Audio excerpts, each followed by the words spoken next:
Hello and I welcome you all. Truth is the first casualty in war, and it appears that is going on happening in Manipur. The recent killings in Jiriwan district, Jarwan village, Miss P. Joseon Kim was brutally killed. Her village was arsonist burned on her village. And this incident has horrified the country. Everyone is talking about the incident all over. And this incident has also highlighted the name of organization called Arambai Tenggol from Mighty community that is said to be the cultural organization and also linked to the Mighty militant organizations.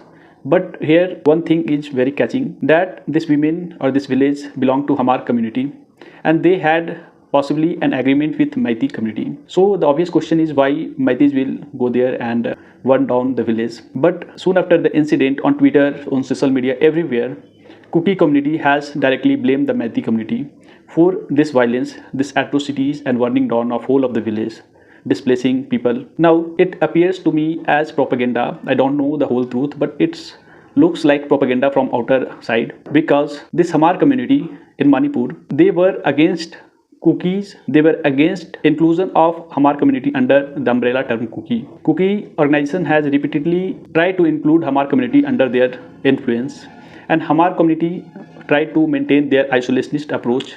They tried to maintain their unique status. They were neither wanted to be included under Mighty umbrella nor they wanted to get engaged with Kuki people. So it's really a worrying thing that the community which were in conflict with Kuki community especially, their village was destroyed and the blame goes to Arambai Tenggol or Pripak from Mighty Militants. Look, the matter is subject to investigation, but through initial whatever we see and whatever we read, one thing is very sure that there is some involvement of both sides in this case. From BJP and whatever the state politicians are there, they have seriously or wholly rejected the claim over Arambai Tenggol. They have rejected the claim that Maitis were involved in such brutal incident. But there is also a similar kind of incident, and that is sure to be conducted by Kuki militant organization, Kuki National Front KNF, something like. They have attacked in Vishnupur area. They have killed a woman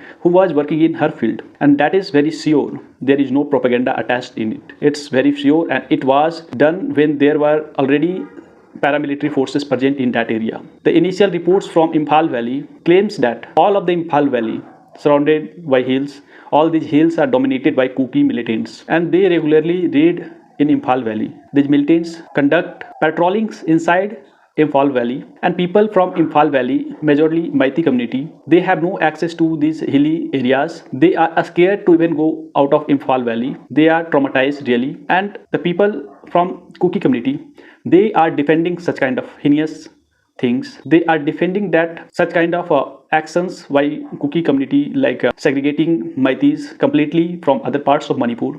That is a good idea, and also they are like blaming Maitis for ethnic conflicts with other community like Thadou and Hmar and Nagas, which I think looks like a complete propaganda that is misplaced in media, and medias also pick up very easily such kind of issues without investigations. What I think this incident that happened in Jarwan, that must be investigated and truth must come out, because truth is always the first casualty in war. And if Mighty community, if they are innocent, they must raise the voices, raise for investigation, and it shall be thoroughly investigated who were behind this and who were the arsonists. People in Mizoram, Churachandrapur area, they have always pushed their narrative of Kuki land kind of, and they are very sure about carving so many regions from Manipur and including in their demand for Kuki land autonomous zones or something. And these militants are also like heavily armed. They are probably supported by some kind of organization. That is why even paramilitary forces of India, they are also not capable of suppressing them. So it looks like a totally conflict zone. Chaos is there, and peace in nearby times look very difficult to achieve. So only one thing I can say, that there shall be some kind of understanding between both communities. There shall be truce, there shall be possibly peace talks, and much more involvement of CRPF and Assam Rifles and other paramilitary forces in hilly areas, because these hilly areas must be brought under control. There must not be any propaganda from churches or from any Christian organizations.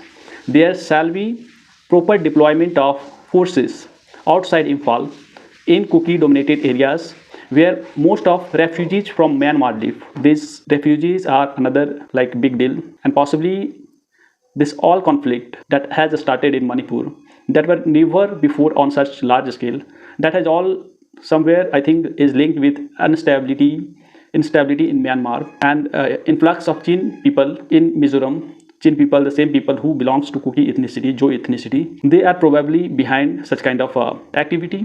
And due to porous nature of border, the impact is on India. And before all of the states like Mizoram, Tripura even, and Manipur especially go into all-out anarchy, situation shall be controlled. So this is for today, guys. Bye. Thank you.